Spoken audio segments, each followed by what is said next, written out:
Hello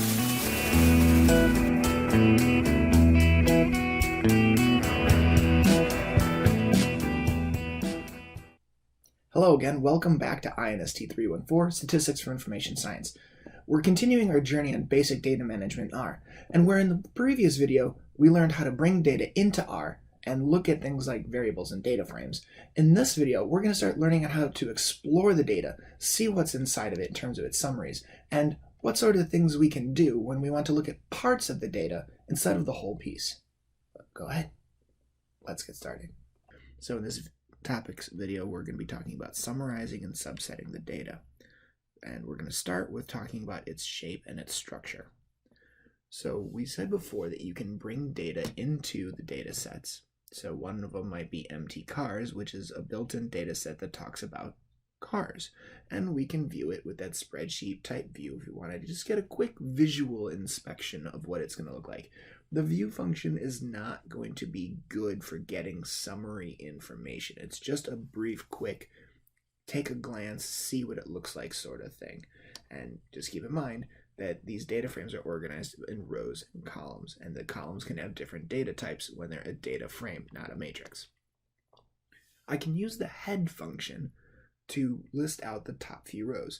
Note in this case, I didn't put empty cars in parentheses. I probably should have for this particular example, but the function is called head. So I'd write head empty cars, and it would print out for me by default the first 6 rows with all of the columns of that particular data set. There are options you can put inside of the head function to narrow it if you only want to see the first 1 or 2, or if you want to see the first 20, you can tell it go up to row 20. And so you can be fairly specific with that. Likewise, we have the tail function. So if the head looks at the top of the data set, the tail is looking at the bottom of the data set, and by default gives you the last 6 rows and all of the columns that work with it. A couple functions that help us talk about the shape of the data frame are dim, nrow, and ncol. Dim tells us what is short for the dimensions, and it reports the dimension in the matrix notation, the number of rows by the number of columns. So the empty cars dataset contains 32 rows of observations, or 32 cars in this case, and 11 columns of different data. And row tells me just the number of rows, and ncol tells me just the number of columns. So I would do an nrow on empty cars, and it tells me 32. Ncol on empty cars tells me there's 11 columns. And so you can think of dim as telling you both nrow and ncol together. Why would you need each of these? Well, sometimes it can be useful to have these to call into other functions if we ever need to say how many rows does this data set have, and we can use that just as a quick way to pull in a number so we don't have to remember the number. str, which happens to be short for structure, tells us a lot of this information and more. So by putting str on empty cars, it tells us immediately in the output that it is a data frame, and tells us that there are 32 observations of 11 variables. So same thing as calling the dim, but it's giving us a little bit more information, saying observations and variables. And then from there, it proceeds to show a list of all of the different variables inside that data frame, and it's using that $sign to indicate that these are variables. Following the name of the variable, such as MVG or CYL or DISP, it has a colon, and then it tells you a data type. What data type is that particular variable? In this case, all of the data types inside empty cars are numeric. And then it gives you, following that, just a short glance of what do some of those data values look like? How are they stored? So you've got some numbers like 20, 21, 22.8, etc. There's an alternate version of structure called glimpse. And in the last lecture, I introduced you just to the package name dplyr as part of the tidyverse. And so glimpse is inside the dplyr package and used in part of the tidyverse, and is the alternative to structure. You'll note if we take a look at this example here, in this case, it gives you much of the same information. I don't have a preference of one over the other. It's very similar to what it's going to be telling you. Note it's a little bit more specific in this case. Well, maybe not so much, that it calls these DBLs, or numbers doubles. And so numeric and double are fairly equivalent to each other if you're thinking about data types. It's just referencing the same sort of thing. Summary function is well, it gives you summary data. And what we're looking at here, if you run summary on the data set, it's going to run a summary on every variable inside that data set. It's okay with empty cars because we only had 11 variables. But if I was dealing with something like 20 variables, 30 variables, etc., I might not want to clog up my entire output screen, which is this crazy amount of summary variables, and potentially slow down my computer. If you're working with a GSS that has 960 columns, you do not want to run a summary on a data set that large. In that case, what you could do is narrow it. We'll be looking at this more when we get into the descriptive statistics on narrowing the summary function. But what it's showing here is by running summary on empty cars, and since they were all numerics, it's showing us basic summary stats like the minimum, the maximum, the mean, the median, and so on. If we had some categoricals in here, we would get a slightly different output. Like if it was yeses and nos, it would tell me the frequencies of how many said yes or how many said no. So, and this slide is just sort of a warning of what I just mentioned is do not run the summary function if you have a large data set. It may crash your computer, it may slow it down at the very least, and it will rapidly blow up your output window if possible. So let's talk a little bit more about the other half of this, which is subsetting data. Subsetting data is very much like how we were talking about in the previous video with selecting data. We were using those square brackets, and we were saying, show me a portion of this larger whole. That's exactly what subsetting is going to do. It's going to filter the data set that you have based on specific requirements that you're asking it to do. And generally speaking, we use this because we want to create a smaller data set, or because you want to specify some sort of requirement to use it in a function, a sort of one-time thing. Think of it as when we have I mentioned before, the General Social Survey, which is a survey of all adults living in the US. It's supposed to be representative of them. But if I only wanted to look at, let's say, a data set of Hispanics, Latinos, I could subset the GSS and say, only show me those people who have identified as Hispanic.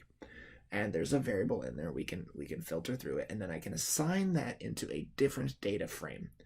And so that second data frame, maybe I will call it H for Hispanic, data frame H will only contain those values of people who had identified as Hispanic. So that's an example.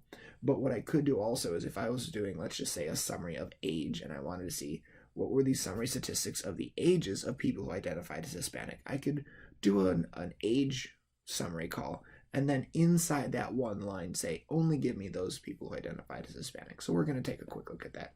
And the two functions you could be using for these primarily are subset and filter. Subset is in base R, filters in dplyr, and there are other functions that can help you with some of this as well. I'm primarily going to focus on subset because it's part of base R and it's pretty easy. Now, part of what I'm hoping to do in this class is instill into you some of the coding cultures and practices that I promote. And one of those is if you are subsetting and you're assigning it to variables or not, always put it into a new variable, a new data frame. Don't overwrite your original stuff. Now, most of the time, I would suggest you don't save the R workspace, which means saving the data sets you've imported. As long as you save your script file, you're just fine. You import your script file, you open it up, you rerun your scripts, you can re-import your original data sets, do the changes you want, you're fine. Just don't save the original data and don't overwrite it like that, and you'll be all right. Now, any of you that have programming backgrounds are probably going to be very familiar with some of these things. Otherwise, they're not too hard to take care of. There are the logical operators, less than, greater than, less than or equal to, greater than or equal to meaning double equal sign, not equal to, exclamation point equal sign, or, which is the vertical operator, not, which is the exclamation point, and, which is the ampersand. There are a few more out there, but these are primarily the ones that you're going to be working on for the most part, and we will use those to reference other things. When you want to change a data type or inspect a data type, we can use variation functions such as is.character and as.character.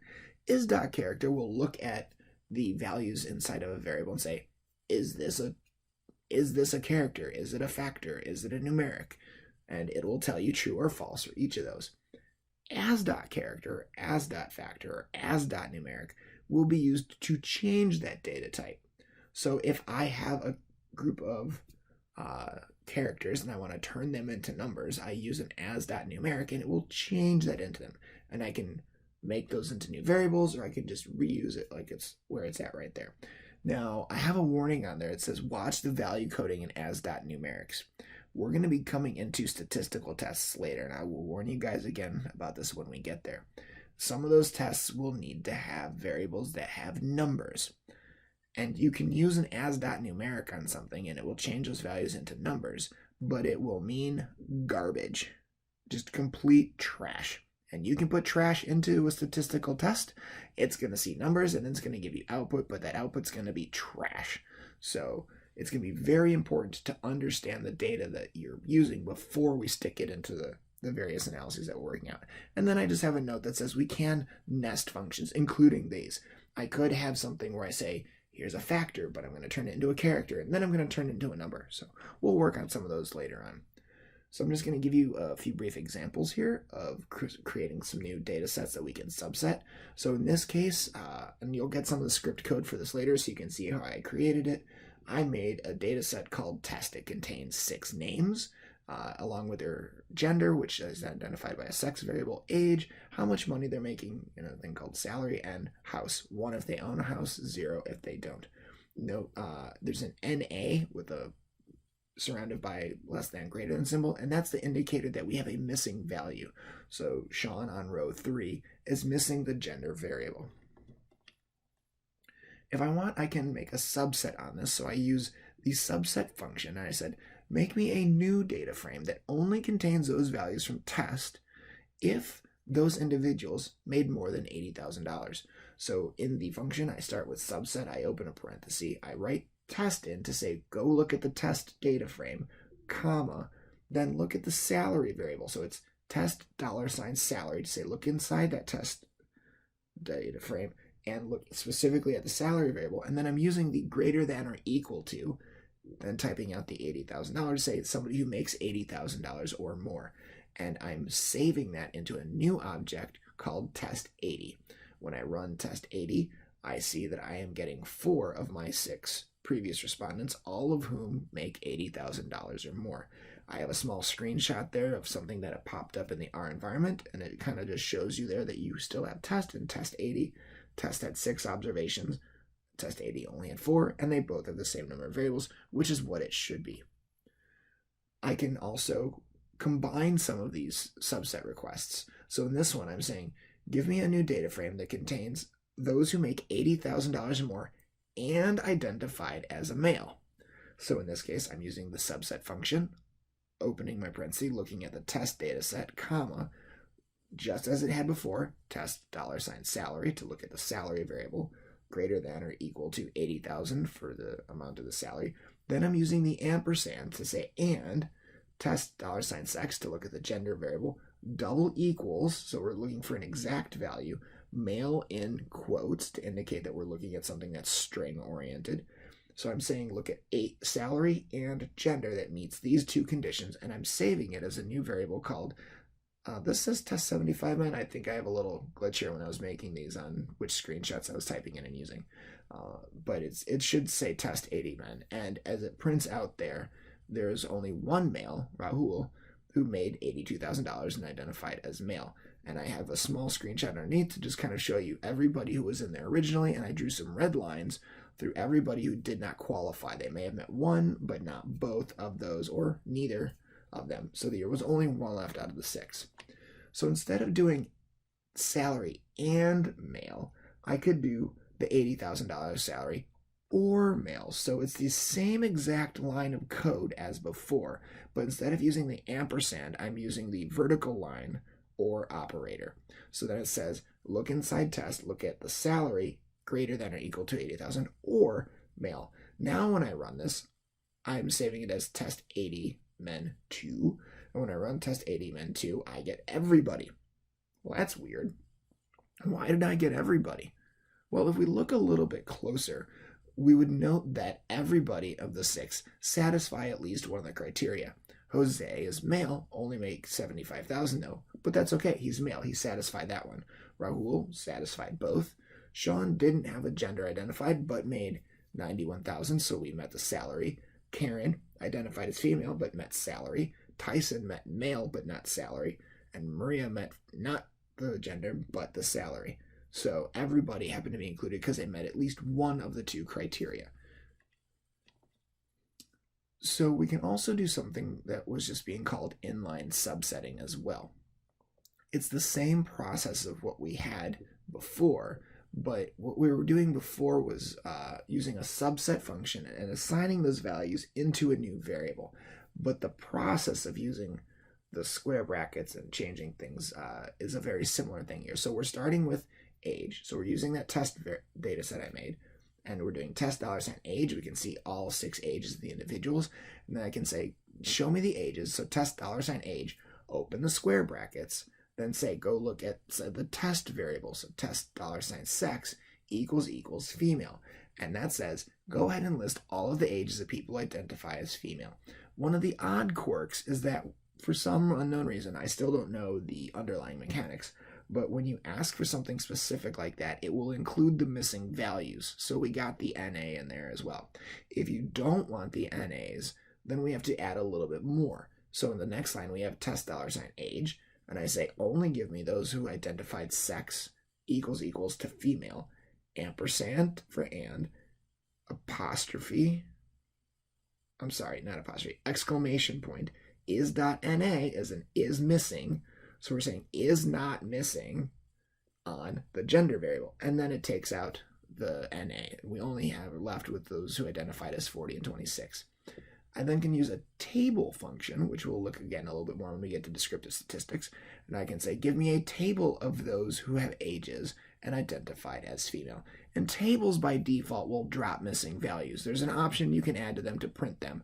But in this case, it's saying there was one person who identified as 26 and one person who identified as 40. So here's an example of using the subset with the inline function based on multiple criteria. And I did an age subsetting on female and is not missing and owns a house. I got an output that said numeric 0, which is an indicator there was nobody who identified with all 3 characteristics. I could subset, so if I did a little subset inline to filter by the age of who identified as a woman or owned a home, and here I get 5 different ages of individuals who satisfied one of the 2 criteria. And that wraps up our last bit here on knowing and subsetting data, and we'll keep on moving in the next video.